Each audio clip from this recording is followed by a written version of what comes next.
decir a Erika, porque va a estar Erika y voy a estar yo. Si Erika quiere empezar a las 14, porque yo tengo de 12:30 a 2 de la tarde, más o menos, que estar en un colegio que damos un curso. Entonces, si ella puede, eso después se lo mandamos para el campus. Si ella puede estar de 2 a 3 haciendo consultas, y si no, si llegara, por ejemplo, ella a poder conectarse 2:30 termina, por ejemplo, ustedes se desconectan y yo a las 3 me vuelvo a conectar, ¿entienden? Porque Ok. no quiero estar tan a las corridas, porque no sé qué hora voy a terminar ese curso en el colegio. Empieza a 12:30, se supone que es una hora, pero entre que nos vamos, que charlamos algo y todo, capaz que se me hacen las 2 y pico y no quiero estar tan nerviosa. Entonces, como sea, ustedes se pueden desconectar y a las 3 volvemos a retomar para que me hagan las consultas a mí, ¿está? ¿Eso quedó claro? Bien. Tema parcial es en el aula 10, 14 horas el viernes. Tema trabajo final. Va a haber 2 grupos que se tienen que ir definiendo ya qué van a hacer. La semana que viene, el martes, yo me conecto con ustedes y el jueves y vamos a ir trabajando los esquemas. ¿Vieron? Entonces, después voy a ver que Eri me pase los 2 grupos que hay. También se los paso por el campus, cómo quedaríamos, porque estaría bueno, por ejemplo, trabajar con un grupo primero y después con el otro grupo, ¿no? Que esté el otro grupo mirando, porque primero que es un embole, segundo que seguro que las preguntas son diferentes. Entonces, primero trabajo con un grupo, por ejemplo, qué sé yo, de 2 a 3, o si volvemos a pasar lo mismo, si terminamos antes, nos vamos antes, con los esquemas de un grupo y después de 3 a 4, eso es el martes, para que se vuelvan a ubicar, con los esquemas del otro grupo. Y el jueves, si queda alguna duda, si queda alguna situación colgada, lo volvemos a trabajar el jueves para quien necesite. ¿Qué pasa? Ustedes para el martes tienen que tener un esquema del proceso de lo que van a elegir. Para el martes que viene, tienen una semana. Ahí vamos a ir chequeando conmigo cuáles serían los puntos críticos, dónde habría que tomar muestras y qué tipo de muestras. Y después para el jueves, lo que tendrían que ir a y si podemos ese mismo martes, vemos qué microorganismos detectamos. Y el jueves que viene, la idea sería que ustedes saquen los cálculos más o menos de las diluciones y de cuántos tubos van a necesitar y placas por medio de cultivo, porque ya el miércoles, sí, el miércoles que viene ustedes ya empiezan a preparar, ¿no? Entonces vamos a tener que... Perdón, el jueves que viene vamos a ir a BAM, así que no sé a qué hora iríamos. Tenés razón. Justo lo tengo anotado. Bueno, me cuelgo, queda un poco colgado. Estoy en otro departamento con otro wifi y se ve que me estoy colgando. Me veo yo en la imagen con mi colgada. No, te ves Sí, bueno. bien. Esperen que hoy hicimos el cronograma con ella de la mañana, no me acuerdo bien cómo había quedado, pero supuestamente la semana que viene, sea como sea, si el jueves vamos a Baum, vemos. Pero sea como sea, tienen que tener los esquemas y saber qué van a preparar y qué material van a preparar. ¿Sí? La otra semana preparan el material, creo que sí, porque esta semana es del 12. Del 12 al 18, por ahí más o menos, se hacen los esquemas y van a ver qué microorganismos detectan. Del 20 al 26 preparan todo ustedes, ¿sí? Y tipo el 2 de diciembre dan el trabajo final. Después se lo ratifica bien Eric y lo anotó. Quizás no sé si no se los mandó al campus. Perdón, el 2 tenemos parcial de analítica. Bueno, lo que pasa es que Eri no puede el 3, si no estoy yo, no importa. Y si no, martes 2, 3, 4, 5, 6. Y si no, el martes 6. El martes 7. ¿El martes Claro. 7? ¿El martes 7 les parece? Sí, Bueno, no sé cómo les quedamos. el martes 7 entonces. Porque creo que el 13 hay que entregar las notas. Yo, profe, tenía organizado para ir el jueves que viene, más o menos, a la mañana. No sé si hablaste con Erika, porque nosotras en el grupo teníamos las galletitas veganas, Sí. pero como no Pero me respondían y había como que medio mala comunicación capaz, me se ofrecieron cortó. también en el Cóndor. Eso estábamos hablando, que en el Cóndor, hoy lo vimos con Eri, que vos hablabas de pastelera y factura y Sí, todo eso. Ese tipo de productos no es una buena opción para encontrar sí, nada. sí, Primero porque pasan por un montón de pasos de cocción y segundo porque ya el azúcar es una limitante, es como si fuera claro, sí. antimicrobiano, ¿no? Es como poco probable que alguien se intoxique con una factura. Pero lo que sí hace el Cóndor, que estábamos viendo, me dijeron que tenés la posibilidad de tomar muestras, son ensaladas. Sí, o sea, había pensado también, por ejemplo, los sándwiches de miga que ellos hacen Eso. también, O que ellos hacen ensaladas. con zanahoria rallada, entonces tenía la posibilidad de tomar el huevo picado, la zanahoria Perfecto. rallada, el queso y lo podemos analizar también Perfecto. individualmente. Sí. Yo pensaba, bueno, después lo hablamos bien, pero Sí, sí, sí, eso sí, ahí va mejor. Ese camino va mejor. Después, cuando hagamos el proceso y todo, vemos qué tomamos en muestra de todo eso, perfecto, porque si no se usa mucho material y aparte algunas cosas claro, no son necesarias, por ejemplo, el queso de rallar no es necesario, o el claro, queso que se pone. Pero después lo vemos bien, pero sí, perfecto. ahí sí. ¿eh? Bien, porque yo había arreglado para el jueves ir. Para ir Había el jueves, el claro. jueves a la mañana. Vos sabés que cometí el error de no anotar yo el cronograma de lo que me dice, de lo que arreglamos hoy con Eri, pero seguramente ella lo va a poner en el campus, más que nada porque para proyectar qué día tienen que tener la muestra para procesarla en el laboratorio. Bien. Vos el Claro. jueves ¿a qué vas a ir? No, no me confirmó todavía, pero le había puesto como un estimativo para ir el jueves, porque me dijo que libremente puedo ir, porque yo trabajé ahí en el Cóndor, entonces me conocen, Ah, entonces es bueno. como me dijeron, te venís cuando quieras, Ah, entonces buena igual onda, buena avisé, onda.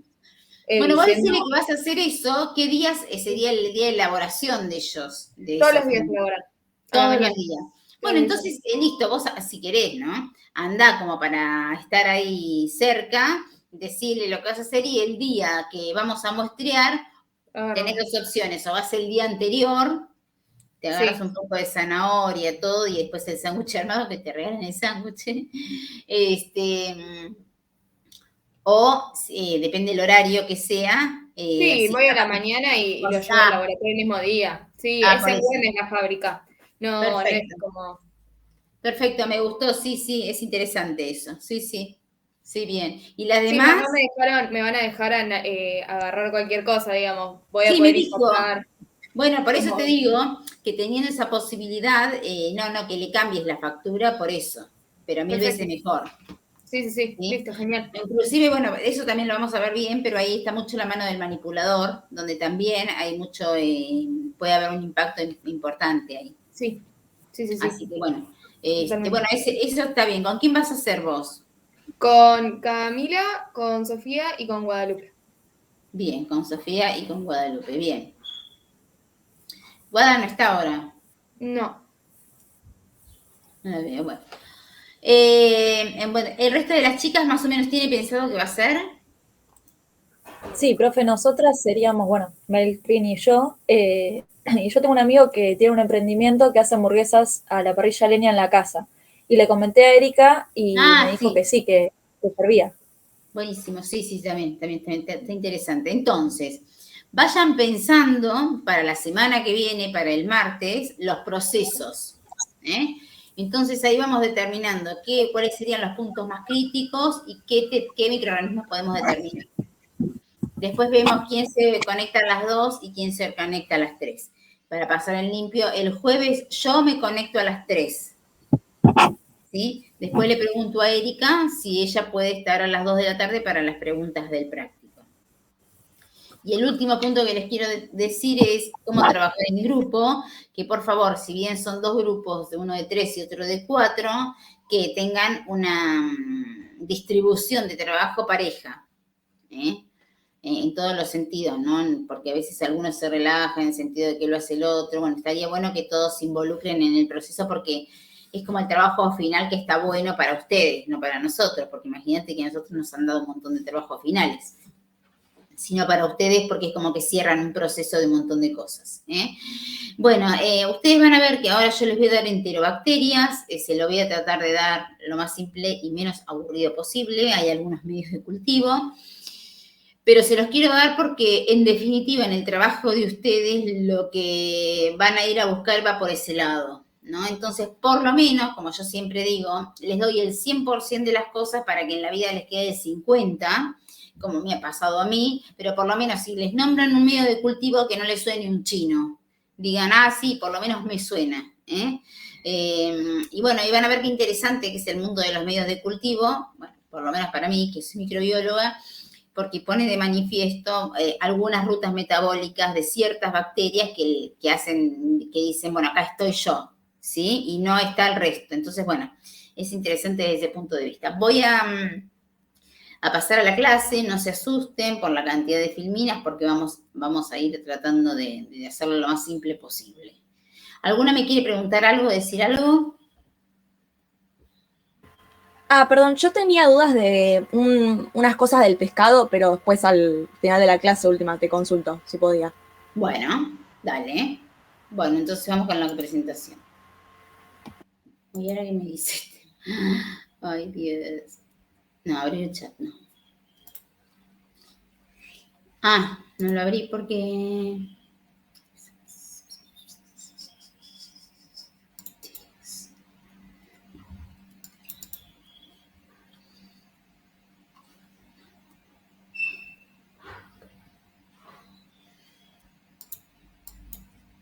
Les comento que estoy con 3 nenas de 7 años que las tengo encerradas en la pieza con el perrito, que en cualquier momento pueden escuchar cualquier cosa, Gritos que salen. Les aviso por la duda. No pasa No hay nada. problema. Bueno. Acá, ahí está. Bueno, entonces, fíjense básicamente cuando hablamos de tantas, que siempre estamos nombrando enterobacterias y todos los medios que existen para las enterobacterias y todo, pero fíjense los géneros que existen dentro de esta familia. Y vayan familiarizándose cuando uno dice familia, que es un grupo mucho más grande que el género, y después al género, para ir más finamente a especificarse, se habla de especie. Familia, género y especie. Dentro de la familia de las enterobacterias, que la misma palabra lo dice, del enterón, que van viviendo, que viven o en algún momento han vivido en el enterón de algún ser vivo, existen los géneros Escherichia, que lo conocen, Klebsiella, que lo han escuchado, Salmonella, Shigella, Citrobacter, Enterobacter, Morganella, que se escucha mucho menos, Proteus, Serratia y Yersinia. Esos son los géneros más comunes. Y dentro de esos géneros, como por ejemplo Escherichia coli o 157H7, que esa sería la especie, hay más de 20 especies que generan infección o intoxicación. ¿Cómo clasifica el taxónomo, digamos, a las bacterias? Las clasifica por sus propiedades bioquímicas, principalmente qué azúcar fermentan, qué azúcar no fermentan, y sobre todo a medida que tienen más posibilidades a la tecnología, por la estructura antigénica, es decir, qué parte de la bacteria genera en otro organismo una respuesta inmune. Esos pedacitos que son antígenos hacen también a que se clasifiquen los microorganismos. Y bueno, hay hibridación y secuenciación de su material genético, que a veces no es nada más, ni nada menos que PCR. Se extrae el PCR de una bacteria y se lo amplifica como si fueran fotocopias de ADN y se los hace hibridar con un primer a ver si es una especie o no es esta especie, o qué afinidad, qué porcentaje de afinidad tiene. Bueno, básicamente esta es una bacteria del género Enterobacteria que tiene como particularidad, diferente a las demás bacterias, que tienen estos pilis, que son pelitos para adherirse, y este flagelo bacteriano. Tiene ribosomas como para la síntesis de proteínas y el material genético. Se caracterizan por ser bacilos o cocobacilos. Si uno dice cocos, no estamos hablando de enterobacterias. Si hablamos de cocobacilos, sí. Si uno tuviera la cancha de mirar al microscopio y ve todos cocos redondos, no sé si ustedes vieron Staphylococcus, por ejemplo, que son bien bolitas chiquititas, redonditas, nos damos cuenta que no estamos hablando de una enterobacteria. Ahora, si tiene forma de bacilo o de cocobacilo, estamos hablando de una enterobacteria. Y es citocromo oxidasa negativo porque esta enzima se encuentra en el último eslabón de la cadena respiratoria y como son anaeróbicas facultativas, como no necesitan el oxígeno para vivir, por lo general son citocromo oxidasa negativa. Reducen los nitratos a nitritos. Las enterobacterias fermentan la glucosa y forman ácido pirúvico. Fermentan la glucosa, pero si yo le doy como única fuente la lactosa, fermentan la lactosa. Si no, es lo que generan una curva diáuxica, se llama. Primero toman la glucosa y después siguen con la lactosa. Yo ya les dije diáuxica y ustedes ya tienen que saber qué es. Bien. Entonces, son bacilos, son siempre gram negativos, no forman esporas, oxidasa negativo, como les dije recién, fermentan la glucosa y pueden o no producir gas en ese proceso, reducen los nitratos a nitritos. Toda esta información que les estoy dando es porque alguien va a poner en marcha un medio de cultivo donde se manifiesten todas estas rutas metabólicas. Son anaerobios facultativos, algunos son móviles, tienen flagelos, como les dije yo.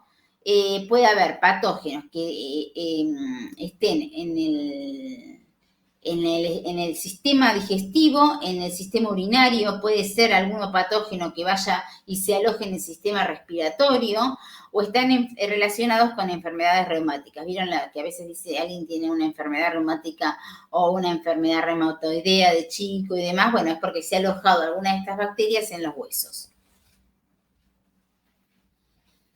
Bien.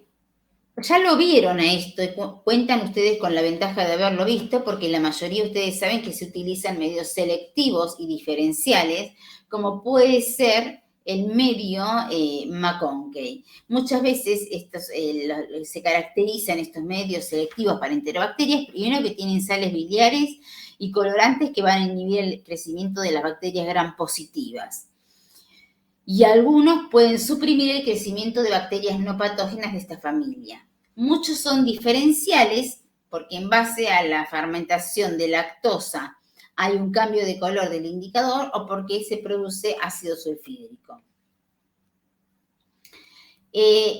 Fíjense, tenemos un medio de cultivo como es el agar sangre, justamente porque tiene sangre, el agar, y todas producen colonias similares, relativamente grandes y grisáceas. Pueden ser o no hemolíticas. ¿Qué quiere decir hemolíticas? Que degradan o utilizan la sangre para vivir.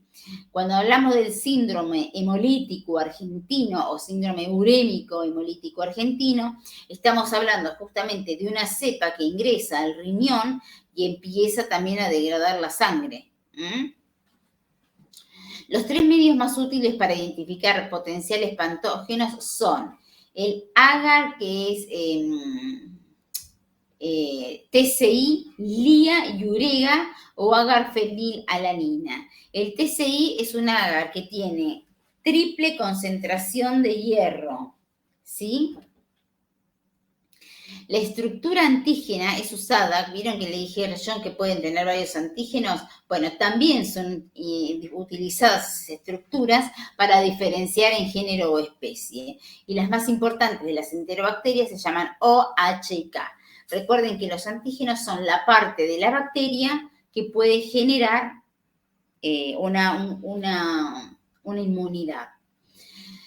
Fíjense, el medio LIA que tiene es lisina, hierro y agar, es un medio que tiene, es color rosa, y a medida que se va haciendo positivo, es decir, que degradan o que utilizan tanto la lisina como el hierro, lo van precipitando y se va formando negro. Esa es una reacción positiva. En el caso del agar urea, que también sirve para enterobacterias y hay urea positiva, fíjense, en el color negativo es como un salmón, y a medida que van degradando la urea, que va formando amoníaco, a través de esa degradación, vira el pH del indicador y se transforma en fucsia. Si uno pudiera ver las colonias aisladas de ese color fucsia, vería estos puntitos color fucsia. Y este es el que yo les decía, triple azúcar hierro agar, que a medida que va utilizando también el hierro, lo va oxidando y va utilizando los diferentes tipos de azúcares, van virando en diferentes colores. Este que está negro es porque utilizó el hierro, ¿sí? Y el que está fucsia es porque ha utilizado alguno de los azúcares, además de la glucosa, que hace que vire todo el tubo de ensayo. Este que tiene rosa arriba, el segundo que tiene solamente rosa arriba, es porque fermenta solamente la glucosa. Y este, que es el fenilamonio de aminasa, que tiene una enzima que puede degradar la fenilalanina.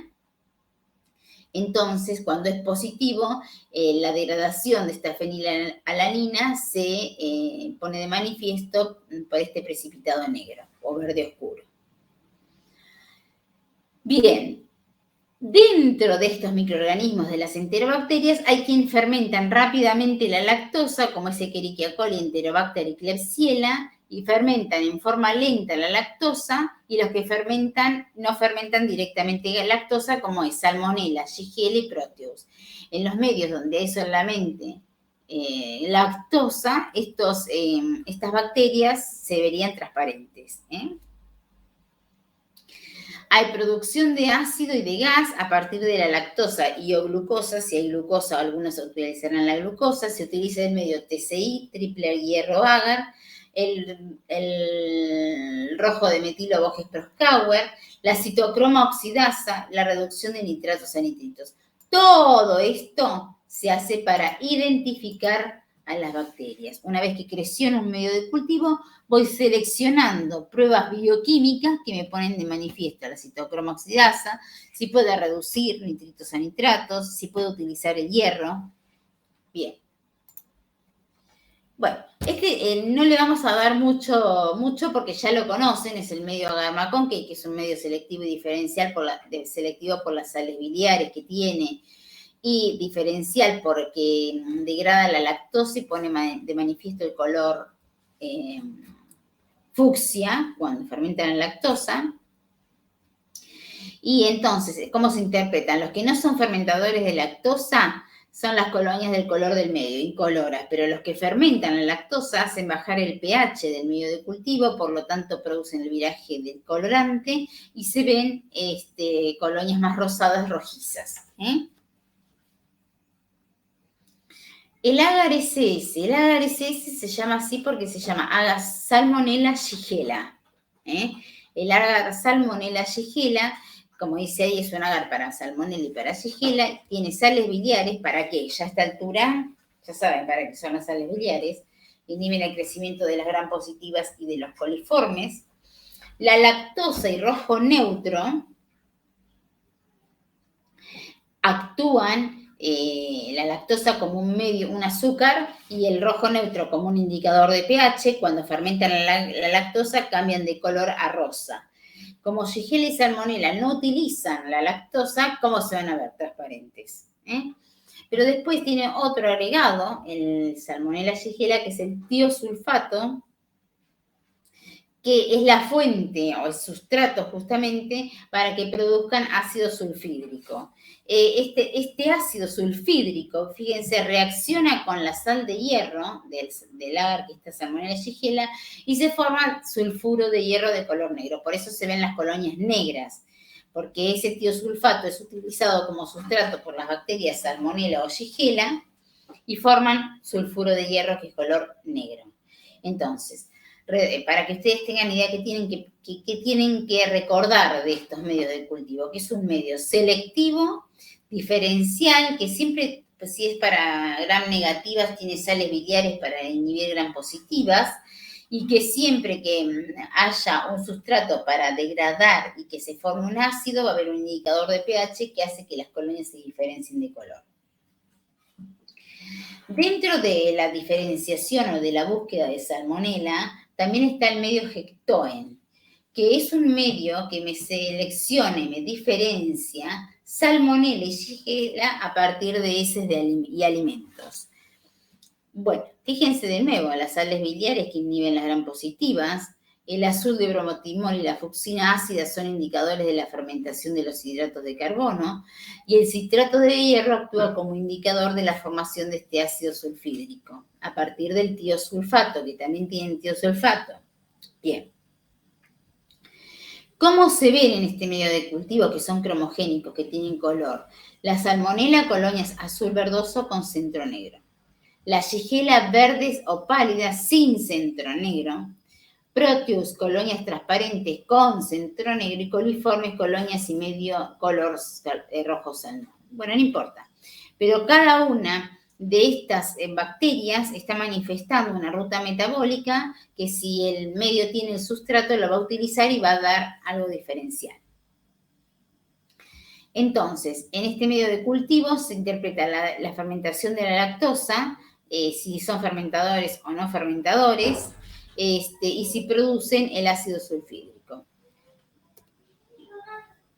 Después tenemos el agar-XLD, que es una agarcilosa lisina desoxicolato, que es un medio selectivo y diferencial, como vienen siendo los demás, utilizados para el aislamiento y diferenciación de patógenos entéricos gram negativos, especialmente el género Shigella. Vieron que yo les dije que lo interesante de estos medios de cultivo es que de todos los géneros que estamos viendo, utilizan una ruta metabólica y el que fabrica el medio lo aprovecha y lo hace manifestar. En este medio, por supuesto, se incorpora la silosa, porque la fermentan todas las bacterias excepto el género Shigella. Entonces, todas las que fermentan la silosa se van a ver de color amarillo. Y si descarboxila la lisina, que la lisina es un aminoácido, da rojo y forma un precipitado negro en el centro de las colonias. Y la shigella no utiliza este carbohidrato, como dijimos recién, es decir, no utiliza la silosa, entonces no forma el centro negro. Las que son sospechosas de ser shigella en este medio son transparentes, porque al no utilizar el azúcar no cambia de color. Y parecen rojas por el color del medio. Este género bacteriano, al no fermentar la silosa, la lactosa ni la sacarosa, no da lugar a que el rojo fenol brille amarillo. Este es el otro agar que yo les decía, el lactosa, sacarosa y glucosa, que es el triple hierro azúcar, triple azúcar hierro, ¿cómo se interpreta esto? Si la superficie es alcalina y la profundidad ácida, es decir, que abajo se generó acidez del tubo de ensayo, se generó abajo acidez porque fermentó un azúcar determinado de esos tres que tiene, se ve un pico rojo y un fondo amarillo. Quiere decir que el microorganismo solamente fermenta la glucosa. Si la superficie es ácida, la profundidad ácida, el pico es amarillo, fondo amarillo, el microorganismo fermenta la glucosa, la lactosa o la sacarosa, como en el caso de Escherichia coli. Si la superficie es alcalina, la profundidad alcalina, todo es rojo. Y denota la presencia de no fermentadores de ningún azúcar. Y la presencia de burbujas o la ruptura del medio de cultivo indican que el microorganismo además produce gas. ¿Ven? Acá nada, solamente Shigella que fermenta la glucosa. Acá puede haber que fermenten los tres azúcares. En este caso, aparte de fermentar, los azúcares generan gas. Y en este caso, bueno, fermentará uno de los azúcares. En este caso fermentan los tres, perdón. Y en este caso fermentarán todos menos, por ejemplo, la glucosa. En este que tiene solamente negro, como la salmonela. El rojo de fenol, que es el indicador que tiene, en un medio ácido vira al amarillo y en un medio alcalino vira al color rojo. Por eso el tubo sin inocular es rojo. Bien, estas son las diferencias que dan este medio de cultivo, si fermenta arriba, si fermenta abajo, qué colores dan. Quiere decir que si fermenta arriba, utiliza la glucosa o utiliza la lactosa, y en base a qué utilice o dónde creció el microorganismo o el patrón que me muestra ese tubo de ensayo de colores, es el microorganismo que es, que puede ser Salmonella, Proteus, Citrobacter o ya una Shigella. Pero es un medio que me permite diferenciar bastante bien este tipo de géneros, porque me da bastantes opciones. La prueba de la urea, cuando, el indicador de pH utilizado es el rojo de fenol. La prueba de la urea detecta la presencia de la enzima ureasa en el metabolismo bacteriano, lo cual al hidrolizar urea se forma, amoníaco y el pH sube, ¿no? Con el cambio del color, el medio pasa de un amarillo pálido al fucsia. En el caso de Salmonella da negativo y en el caso de Proteus da positivo, y el positivo es este fucsia, color fucsia. Esta prueba de la urea, la que pone de manifiesto es la enzima ureasa. La prueba de la lisina descarboxilasa, la misma palabra lo está diciendo, me pone de manifiesto esta prueba si el microorganismo tiene la descarboxilasa para la lisina, ¿no? Entonces, los aminoácidos, al perder ese grupo carboxilo, se convierten en aminas que incrementan el pH, como el amoníaco, por ejemplo. Y el indicador de púrpura de bromocresol vira lo que es violeta. En otros casos vira el fucsia, en este caso, como aumenta el pH, vira violeta. Las bacterias, cuando se inoculan en estos medios complejos que contienen lisina, porque le vamos a poner lisina para ver si tiene esa descarboxilasa, ornitina o arginina al 1%, y un indicador de pH que puede ser el púrpura de bromocresol. En este caso, Citrobacter da negativo, pero Salmonella da positivo, es decir, que tiene la presencia de esta enzima. La prueba de la fenilalanina también es para diferenciar, por ejemplo, Proteus de Providencia o Salmonella. Determina la presencia de esa enzima fenilalanina desaminasa en bacterias. Y también, como me doy cuenta, la acción de esta enzima se evidencia por la aparición en el medio de un producto que se llama fenilpirúvico, que se detecta mientras, uno los deja crecer y se le agrega al otro día cloruro férrico y se pone verde oscuro. Eso significa que la fenilalanina desaminasa desaminó, justamente le sacó una amina a la fenilalanina. Es decir, que básicamente la bacteria tiene esta enzima. Después hay diferentes flujogramas, por ejemplo, para ver cómo se actúa en el laboratorio. Si tengo que ver, hago una prueba con la lactosa. ¿Fermenta la lactosa? Sí. ¿Puede utilizar ácido cítrico como única fuente de carbono? Lo someto a prueba. Puede ser que sí. ¿Produce cetoína? Entonces, si produce cetoína, que también lo manifiesta en el laboratorio, es Enterobacter. Si puede utilizar cítrico como única fuente de carbono, es decir, que yo al medio de cultivo no le pongo otra fuente de carbono y no lo puede utilizar, estamos hablando de una Escherichia. ¿Pueden utilizar, fermentan la lactosa? No, no fermentan la lactosa, pero ¿pueden utilizar el ácido cítrico como única fuente de carbono? Sí, estamos hablando de Salmonella. Y no estamos hablando de Shigella. Esta es la prueba que determina la diferencia entre Salmonella y Shigella. Bueno, nosotros tenemos la muestra que nos llega al laboratorio y queremos hacer determinación de enterobacterias. ¿Qué vamos a utilizar? El agar McConkey, el agar cristal violeta rojo neutro bilis, el agar EMB Levin, que puede presenciar o me puede manifestar la presencia de Escherichia coli, y el agar EMB modificado, donde tiene 2 azúcares adentro que le permite el crecimiento de mayor cantidad de bacterias, enterobacterias siempre, ¿no? Y acá tenemos la muestra que para seguir determinando enterobacterias, ya dijimos, vamos para el lado del agar McConkey, empezamos a hacer una selección y terminamos en MB para ver si hay presencia de Escherichia coli. Y después tenemos el caldo lactosado que tenemos. ¿Para qué sembramos en caldo lactosado? Para determinar Salmonella Shigella. Para determinar Salmonella y Shigella utilizamos el caldo lactosado, donde ponemos la muestra de alimento dentro de ese caldo, lo dejamos inocular 24 horas para que si hay salmonela, favorecer el crecimiento de la salmonela, porque si yo muestreo directamente el alimento, la salmonela puede estar en tan bajo número que no lo puedo llegar a detectar. Entonces necesita un paso de enriquecimiento. Ese paso de enriquecimiento lo da en el caldo lactosado. Al otro día se lo pasa una parte a caldo selenito y otra parte a caldo tetrationato, ¿sí? Y al otro día, cuando crecen en esos caldos, el caldo selenito se pasa a agar Hectoen y una muestra del caldo tetrationato a agar XLD, ¿sí? Entonces, ese agar Hectoen o el agar XLD, que es agar triple azúcar o triple sugar iron, que es un medio TCI, me va a dar, de acuerdo al patrón que me crezca y cómo me crezca, me va a dar que es salmonela o Shigella.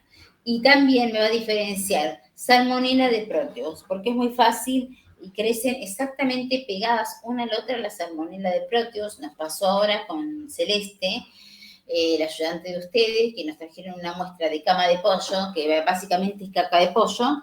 Tuvimos que analizarla y nos crecía salmonela, pero cuando empezamos a leer bien, vimos que el Proteus tiene las mismas características que salmonela y puede crecer salmonela, puede ser Proteus perfectamente. Entonces nosotros lo que hicimos, averiguamos que la última prueba es ese medio urea para diferenciar salmonela de Proteus. Así que utilizamos ese medio como para ya descartar, bueno, para descartar no, porque termina siendo salmonela. Fíjense, esta no se las voy a hablar en detalle, pero tenemos los géneros Escherichia, Shigella, Klebsiella, Serratia, Salmonella y Citrobacter, los géneros que hablamos siempre.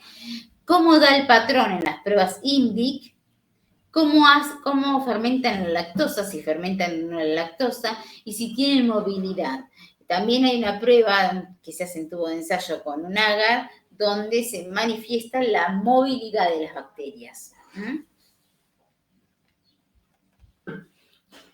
Esto es muy importante porque van a ver que en algún momento, si uno se dedica a la microbiología, están las familias, dentro de la familia enterobacterias, están las clasificaciones que se hacen entre las enterobacterias de antígenos, qué tipo de antígenos tiene, si tiene antígenos O, H o K. Bueno, fíjense, por ejemplo, el antígeno O está en la parte polisacárida, por ejemplo, están formadas siempre por polisacáridos y lípidos, ¿no? La parte polisacárida es la más termoestable del lipopolisacárido. La variación de colonias lisas o rugosas se acompaña de una pérdida progresiva del antígeno O. Por ejemplo, la envoltura, la cápsula que rodea a las bacterias y a las enterobacterias posee un antígeno que se llama K, que muchas veces puede recubrir el antígeno O. Y de esta manera estaría dando una respuesta confusa en las pruebas de antígeno-anticuerpo. Bueno, esto es básicamente para que ustedes sepan que otra forma de caracterizar, si uno pudiera ir a buscar las técnicas moleculares un poco más finas, directamente puede ir a buscar qué tipo de antígenos tiene y de acuerdo al antígeno que tiene, quién es dentro de las enterobacterias. Fíjense acá, en este dibujito, ¿dónde están las estructuras antígenas? El antígeno, bueno, B lo llaman, o antígeno O, o el antígeno H, que está dentro del microorganismo. Tipos de antígenos O, H y K. El O, ¿sí?, está como en la membrana, el K está en la pared y el H está en uno de esos pilis. Bueno,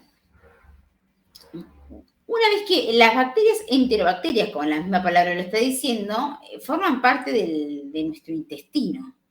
Pero ¿qué pasa si nosotros ingresamos parte de esa microflora porque hubo una mala manipulación, qué sé yo, nos limpiamos más las manos cuando fuimos al baño y entra en el alimento? Ya cuando ingresa al alimento, depende de las propiedades que tiene esta enterobacteria, puede ingresar o no ingresar a la sangre. Y el tema acá es cuando uno ingresa a la sangre, porque puede tener la propiedad de hemólisis, y si me empieza a degradar la sangre, bueno, es un problema importante. Pero básicamente también se puede localizar en el sistema nervioso central, en el tracto respiratorio, en el torrente sanguíneo, en el tracto digestivo y en el tracto urinario. Las enfermedades gastrointestinales están asociadas a Escherichia coli, a Salmonella, Shigella y a Yersinia.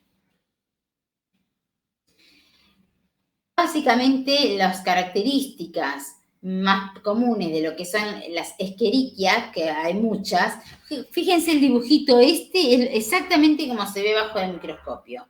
Es exactamente como se ve bajo el microscopio. Son bacilos gram negativos, fíjense por qué son gram negativos y no son gram positivos.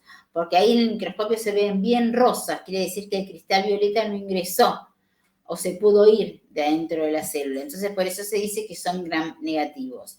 Catalasa positiva y oxidasa negativa son no esporulados, por lo general no forman esporas, no forman esporas, son facultativos fermentadores, pueden fermentar en ausencia de oxígeno y son móviles. Esas son las características del género Escherichia. Pueden producir enfermedades en el tracto digestivo, en el tracto urinario, neumonías, meningitis, gastroenteritis, diarrea. Y dentro del género y de la especie Escherichia coli existen 176 antígenos O, 112 antígenos H y 60 K.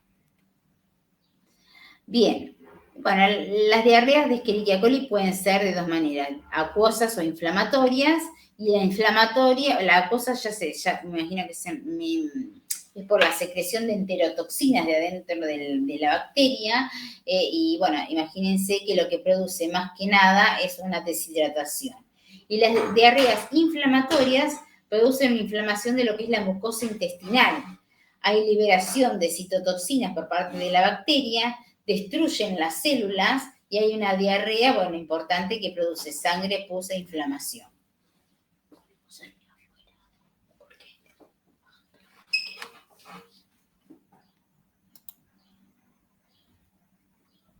Espérenme un cachito.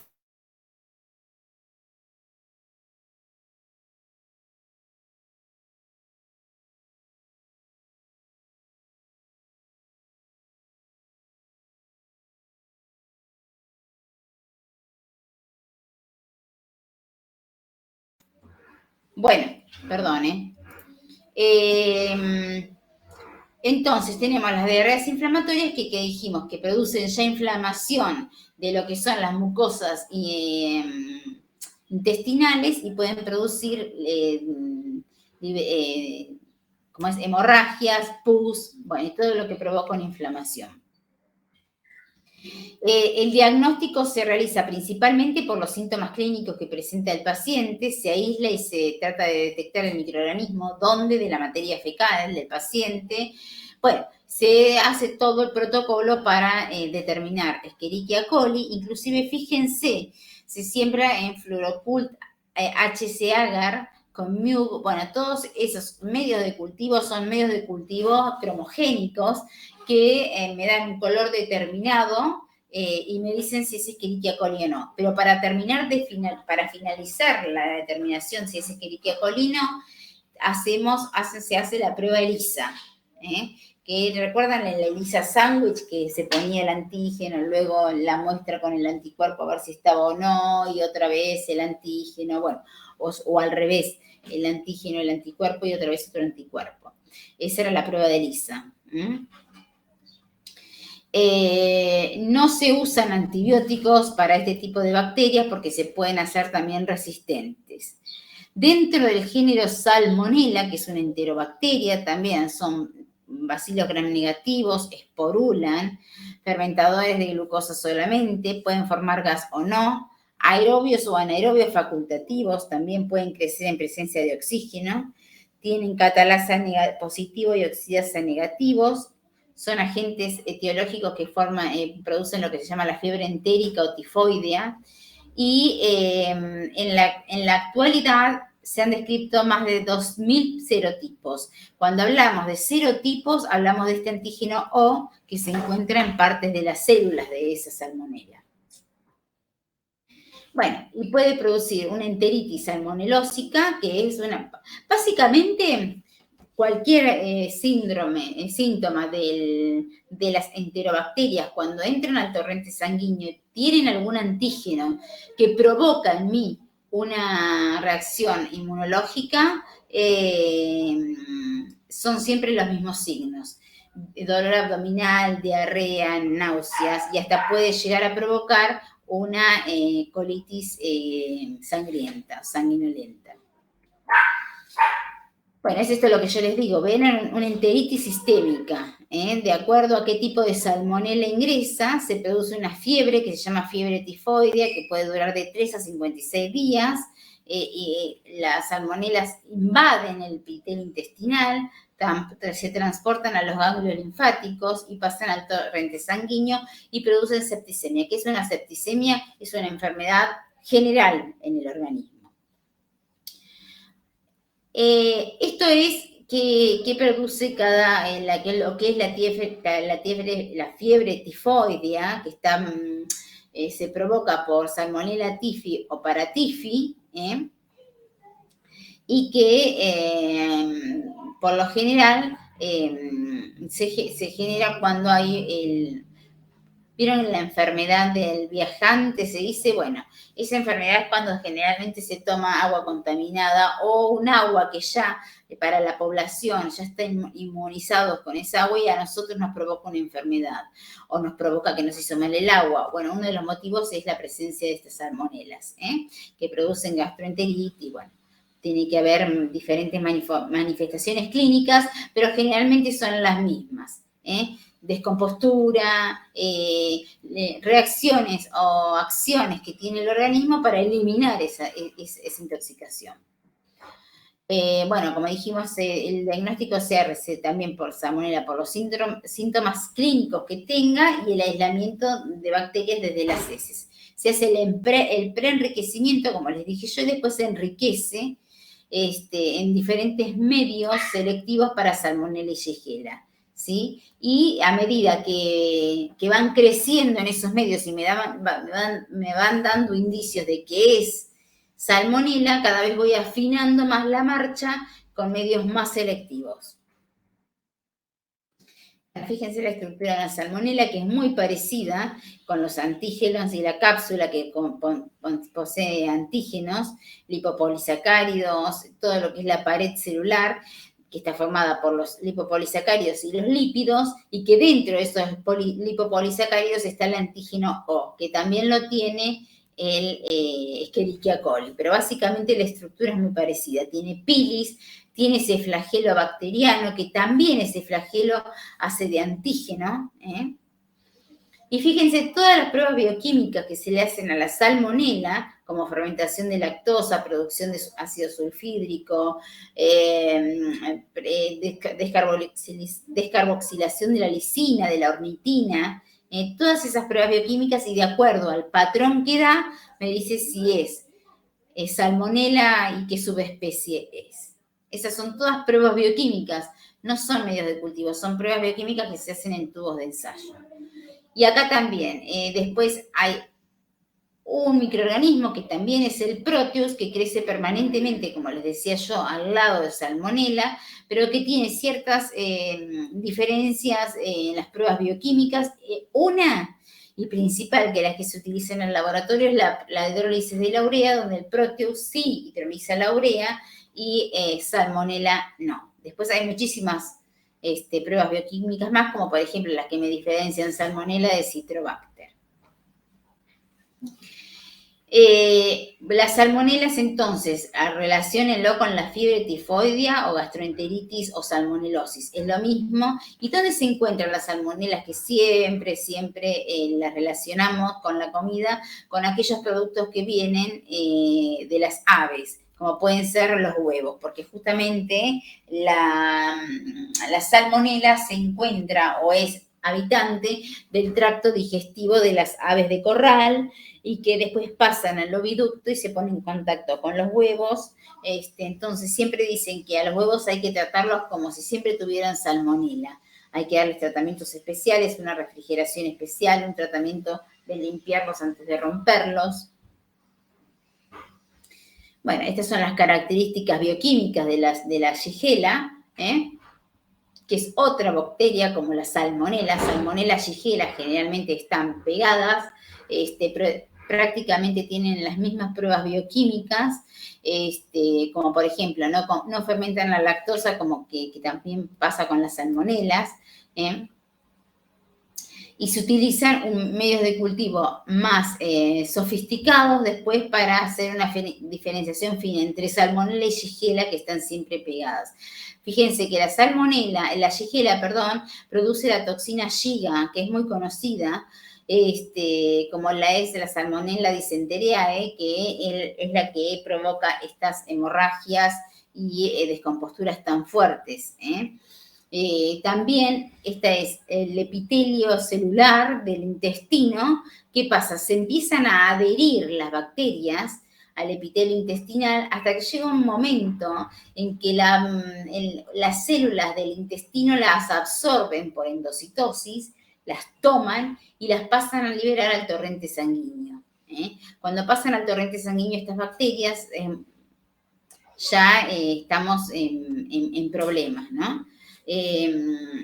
Afecta el intestino grueso y algo de la parte fina del intestino delgado. ¿Qué produce? Cólicos, vómitos, náuseas, bueno, todo lo que produce este tipo de bacterias, gastroenteritis,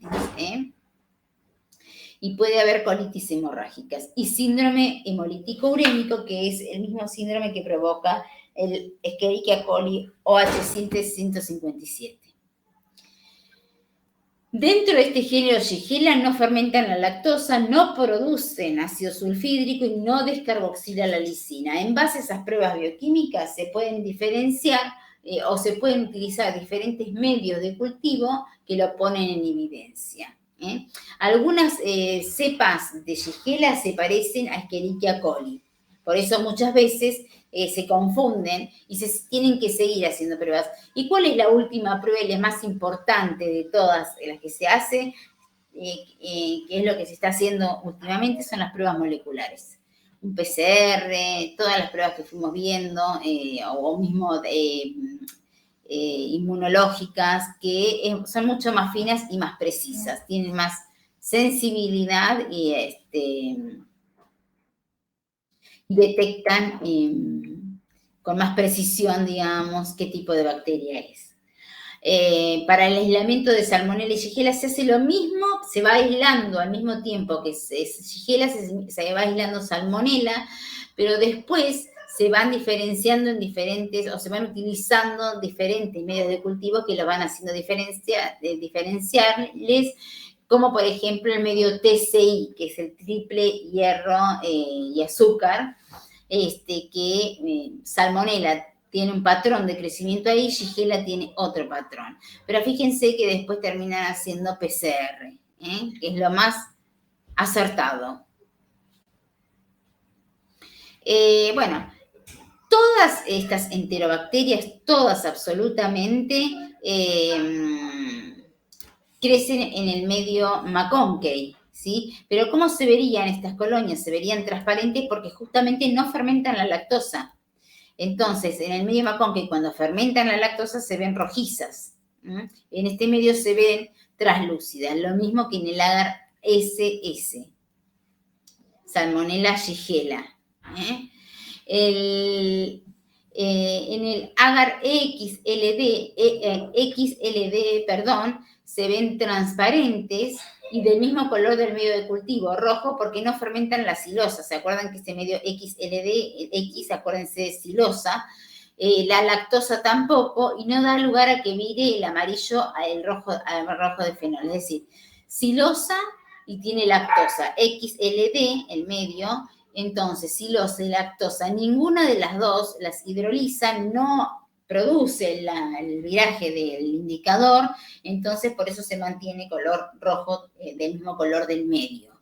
Y el agar triple azúcar hierro, ¿qué me va a dar? Alcalino o rojo en la superficie inclinada, amarillo en el fondo porque va a fermentar la glucosa y no produce ácido sulfídrico. Entonces, ¿qué pasaba en este medio si había ácido sulfídrico? Se veía negro.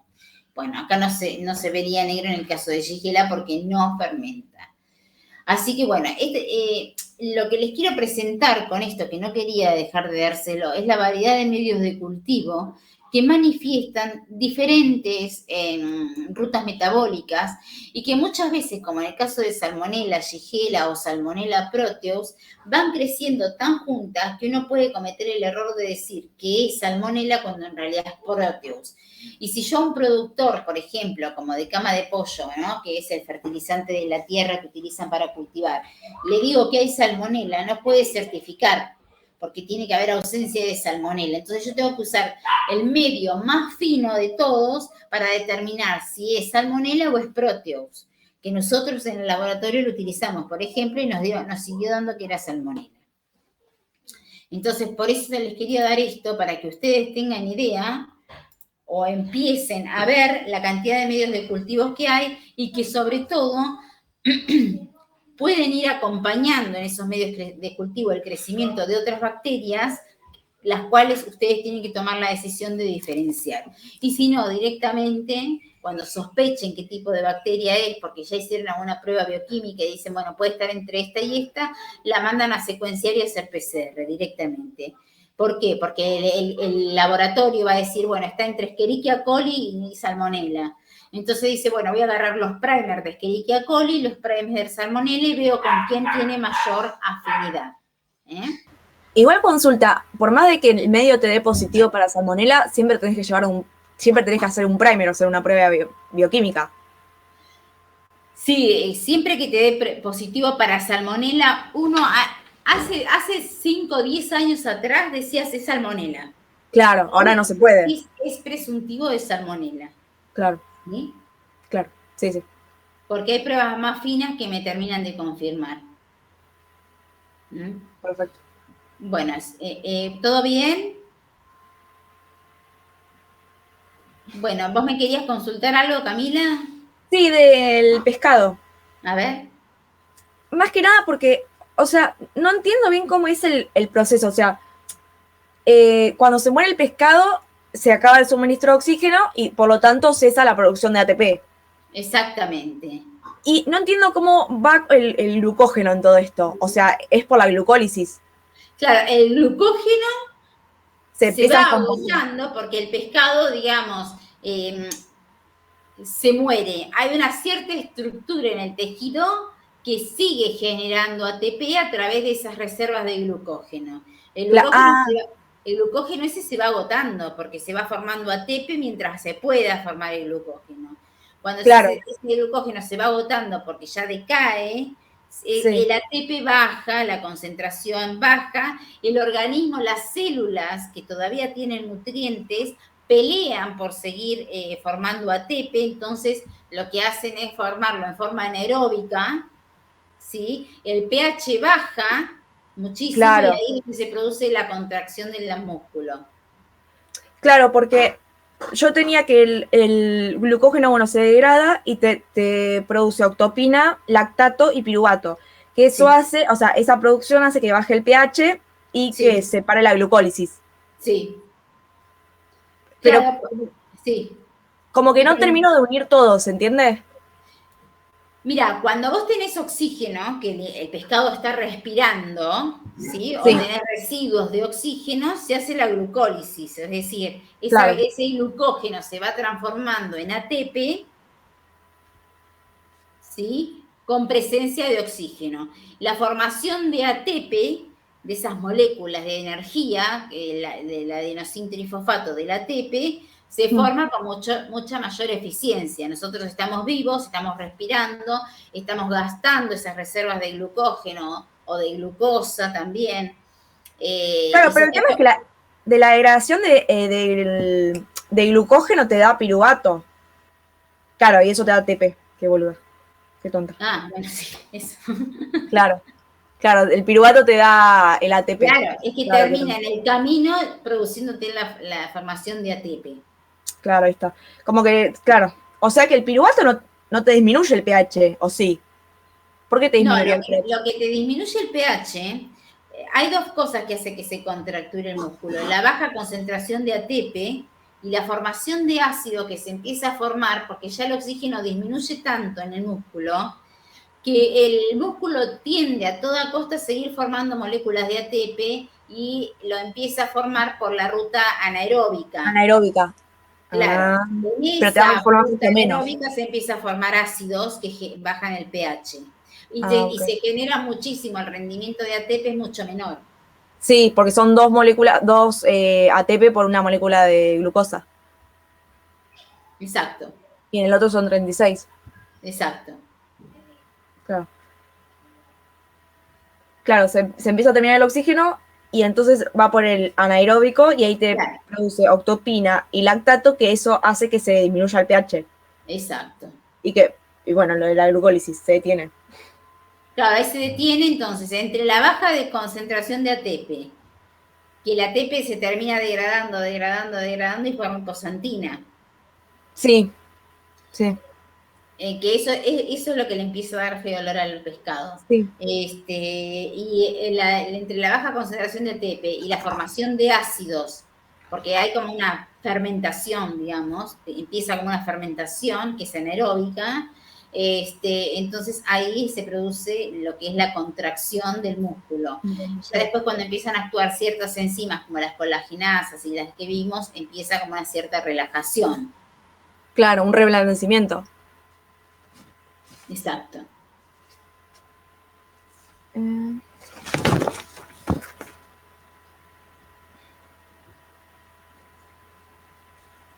Claro, la hiposantina es lo del efecto olor feo y la inosina monofosfato es sabor agradable.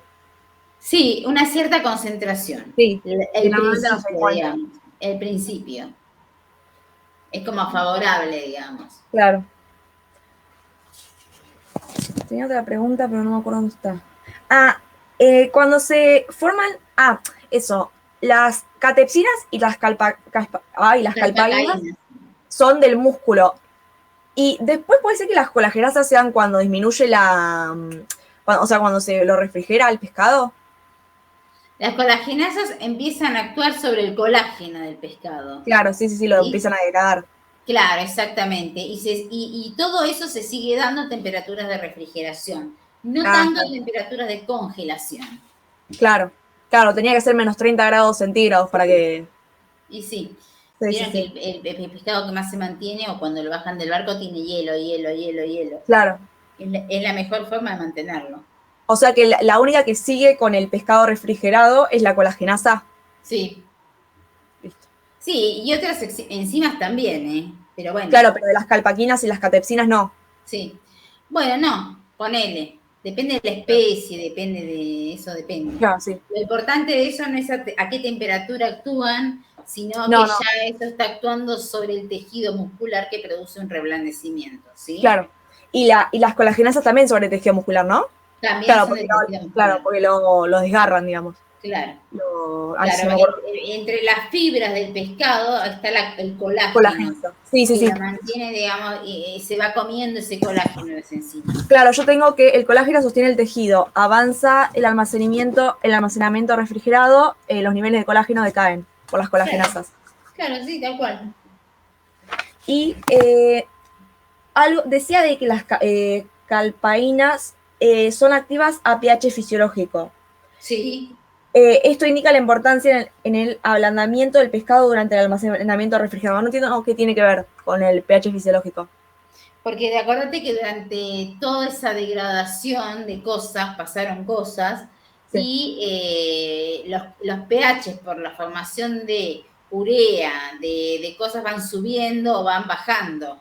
Sí.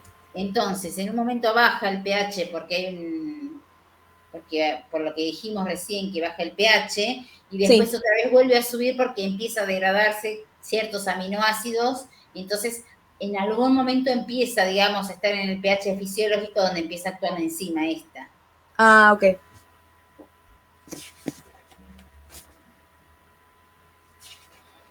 Y después, los cambios microbiológicos sería lo del OTMA era. Sí, óxido de trimetilamina. Sí. ¿Dónde estás? Que se produce tanto microbiológicamente como enzimáticamente. Sí. El enzimático el microbiológico forma trimetilamina y el enzimático óxido de trimetilamina. El óxido de trimetilamina se degrada en dimetilamina, ¿no? Claro, en el OTMA, claro, o sea, en el OTMA actúa la OTMA reductasa cuando es o sea, cuando es microbiológico y se genera nitrógeno de trimetilamina. Exacto. Claro, y actúa la OTMA reductasa y en el otro actuaba otra OTMA. OTMA, sí. Ya te digo. Están en una de las filminas las dos. Sí. La OTMA de desmetilasa. Desmetilasa, ahí está. Sí. Y después, en cuanto a los lácteos, o sea, nos aprendemos o sea, salmonela, la yersinia, bueno, la listeria, o sea, las características o qué, sí, ¿qué vamos? Serán positivas. Si ustedes detectaron alguna de esas en el laboratorio, ¿qué medio utilizaron? Siempre la idea microbiología de alimentos es asociar el alimento con las bacterias más patógenas, sobre todo. Claro, porque me parece que en las filminas no sé si es positivo o no, tipo gram negativa, gram positiva. Bueno, pero eso ya está lista para buscarlo ustedes perfectamente. Sí. Y ya más o menos saben si es una enterobacteria es gram negativa. Sí, gram negativa. Y de las leches, ¿qué tendríamos que usar? Salmonella, Yersinia, bueno, Brucela y E. coli, serían las más importantes. Claro, después tienen todo el mundo de las bacterias lácticas dentro de las... Claro, la Campylobacter, la Coxichella, Lactobacillus. La Lactobacillus. Claro, pero saber las más importantes sería... Claro, exactamente. ¿Cuáles son los riesgos microbiológicos de la leche? La manipulación, la proliferación, porque también tiene un pH bastante peligroso la leche. Claro, porque tiene todos los sustratos como que para que las bacterias se crezcan. Exacto. Claro, la refrigeración y todo lo demás. Exacto. Sí, genial. Sí, era eso. Después los tratamientos diferentes que se le dan a la leche. Claro, es una leche larga vida. ¿Por qué es una leche larga vida? Claro. Sí. Bien. Profe, yo te podría hacer una pregunta de lácteos que me quedó como ahí medio dando vuelta. Entre lo que es el anexo y la teoría. Sí. Porque en un momento en la teoría hay una filmina que dice que cuando el producto está muy contaminado con bacterias, se produce ácido láctico que lleva a procesos de putrefacción, que es el tema de cambio de olor, de color, de sabor. Se ricota, es como si de la leche pase a ricota. Claro, y después, o sea, como lo veía como algo negativo cuando lo leía en la teoría, y después cuando voy al anexo, en el anexo es todo lo contrario, es como justamente las ácidos lácticas son las que generan la inhibición de microorganismos que no... No, eso es verdad. No, a ver, en el caso del yogur se ponen dos tipos de bacteria, como Streptococcus y Lactobacillus, para que una se regule a la otra, ¿sí? Y una puede actuar en base a la otra. Después está la refrigeración, donde todo el proceso se detiene. Por eso los yogures no tienen que estar fuera de la heladera, porque pasa eso. Empieza una nueva fermentación donde se produce el lactato y demás, y se produce el arricotamiento del producto. Pero muchas veces eso es deseado. Claro, depende de qué producto quieras. ¿Sí? Organolépticamente a veces eso es deseado. De hecho, la ricota nosotros la consumimos. ¿sí? Claro. Y es porque se rompieron, digamos, esas calpaínas, esas proteínas de la leche que hacen que me formen ricota, ¿sí? Ahora, es cierto que la protección que tiene la leche con las bacterias lácticas es buenísima para competir con cualquier otra bacteria que quiera caer ahí. Claro, Por porque ejemplo, justamente Escherichia acidifica el medio. coli, ¿eh? Porque justamente acidifica el medio, entonces Claro, porque inhibe el desarrollo. exacto, la acidificación del medio es una buena barrera para el crecimiento de las, por ejemplo, de Escherichia coli, ¿no? Perfecto. Y tenía una consulta sobre la prueba de alcohol, Sí. porque no la entendí mucho. Pues no la quería aprender de memoria como está en la teoría o en el anexo, pero realmente no entendía qué generaba, por qué coagulaba. La prueba de alcohol, a ver, ¿dónde está? Quiero ver cómo te la di yo en la teoría, espérame. Sí, sí. ¿Está en la teoría? Sí, a la última antes de la azul de metileno. Las últimas filminas más o menos. Sí, ¿está en la teoría o está en el...? Están los dos, tanto en el anexo como en la teoría. Déjame que estoy viendo, ¿eh? Para. Así no hacemos tanto mezcla, porque ya que está en la teoría...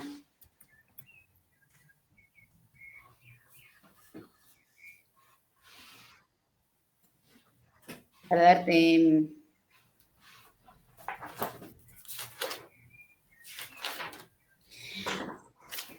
La prueba del alcohol lo que hace es para, digamos, determinar la estabilidad que tiene la coagulación de la leche. Si la muestra es inestable, la leche no tiene una cierta estabilidad, digamos, porque ya está pasada o algo, lo que hace el alcohol es coagular la leche mucho más rápido, ¿sí?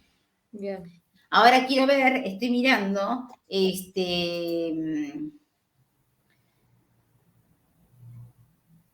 la prueba específica para conocer el grado de acidez es la titulación que determina la cantidad de ácido láctico. No quiero ver por el valor de los Dornick, pero sí, eso sí. Pero quiero ver bien,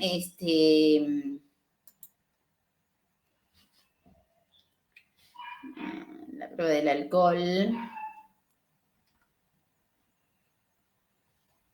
Básicamente es para determinar el grado, la coagulación de la leche. Es decir, si vos haces la prueba del alcohol, que le agregás alcohol, estoy viendo, pero no pasa que no lo encuentro en la teoría. Acá, a ver.